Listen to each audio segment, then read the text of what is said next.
Good morning, everybody. It's Monday. Let's get started. Today, we're going to explore how we use improv in our daily lives so that we can reflect on how to use improv in our daily life to solve problems in a discussion post.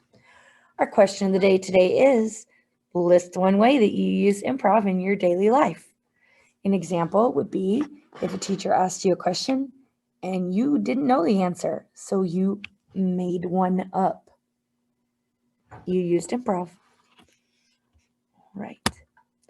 So our agenda for today is we are going to do an official introduction to improvisation. Now we've talked a lot about it. We've done a lot of yes and, we've played a lot of games, but we've never officially studied the actual fundamentals of improv. So that's what we're going to start doing this week. You're going to create a list for me. We're going to talk about the list. We're going to learn about accepting the offer, and we're going to play a game called Yes, Let's. So, let's go to Canvas. On the home page, you're going to click on Assignments. You'll notice that there is a countdown. A lot of people, even though everybody could tell me when everything was due on October 9th, they weren't really in their heads knowing like really how close that date was. I even had someone on October 9th insist, I thought our work wasn't due until October 9th. And I said, yes, what's today? And they went, October 9th. Oh, so I have put this countdown on here. It will be here every week, counting down until the day that all assignments lock. All assignments for Q2 will lock on December 11th, 2020. All right. That is a week before the report card goes out. So you have 54 days, 11 hours, 27 minutes, and 32 seconds as of Sunday at 1:31 p.m. when I'm making this video. So every day when we log on, the countdown timer is going to tell you how long you have until all the assignments lock. Once they are locked, they will remain locked. And just like I did for Q1, I will make a module that says make up work for Q2. And that's how people who are still failing can make up work. All right. So welcome to Q2. Today is Monday. We're going to start our official improvisation lessons.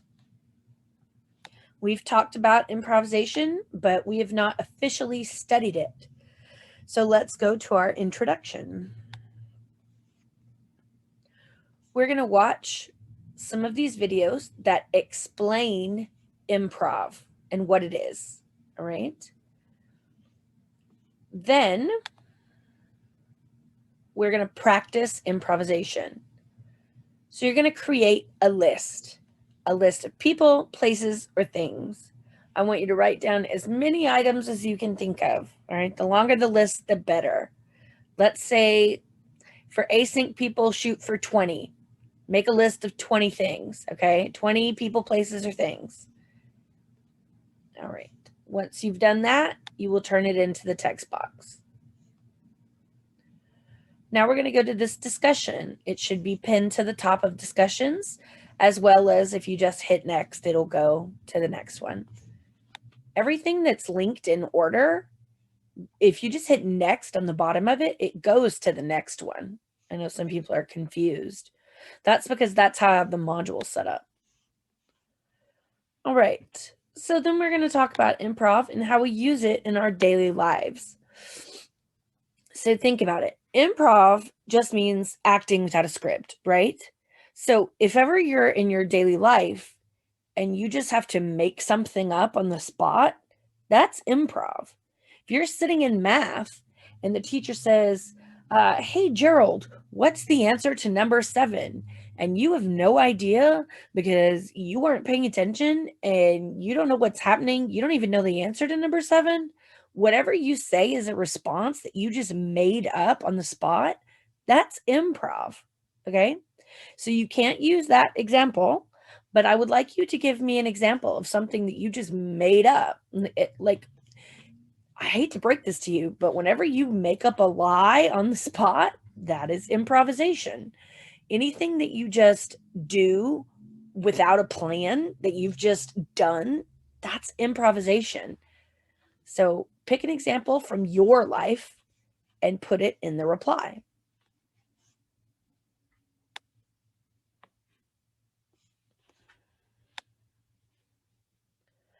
So we're going to talk about accepting the offer. We've previously talked about yes and.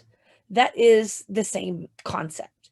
So whatever someone else in your scene gives to you, you accept it. So you're accepting their reality. I say there's a pink elephant, you say yes, and you add to it.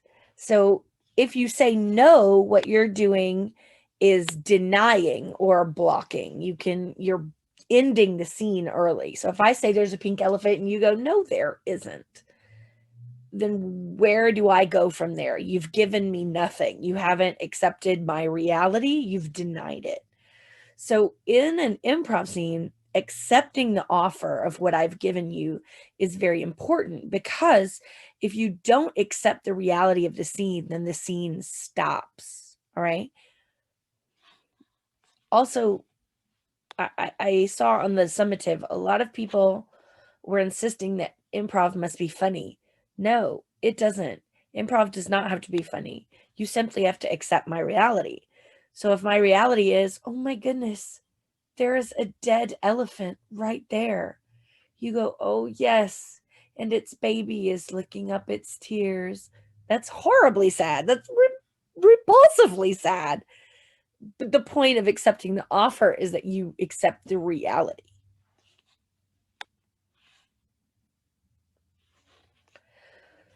So we're going to play a game called Yes Let's. It is basically yes and is the same thing. The instructions are here on this page. If you are at home, I do recommend that you find someone in your house and play this game with them. Or if you're on the Zoom with us, you will play this game with us. That is all that I have for you for Monday. All right. So we would come back to our slides at this point. I would ask you what you learned about improv today. I would have you rate your learning 1 through 4 in the chat, and then you would be released to go and finish any of the question list assignments that you did not finish during the class period. All right. Well, that's all I have for you today. I hope you have a great day, and I can't wait to see you tomorrow. Bye.